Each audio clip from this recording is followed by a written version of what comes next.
Hello everyone. In this video, I will show you how to download FIFA 2021 for free. To get started, we kindly ask you to disable the antivirus and other video protection. Here is a small tutorial on disabling Windows Defender. You may have a different one, so disable each one in your own way.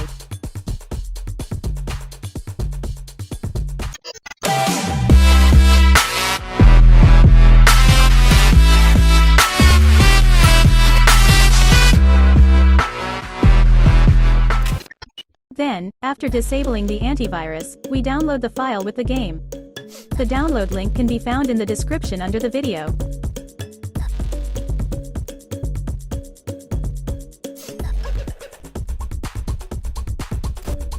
After downloading the archive, you need to unzip it to your desktop.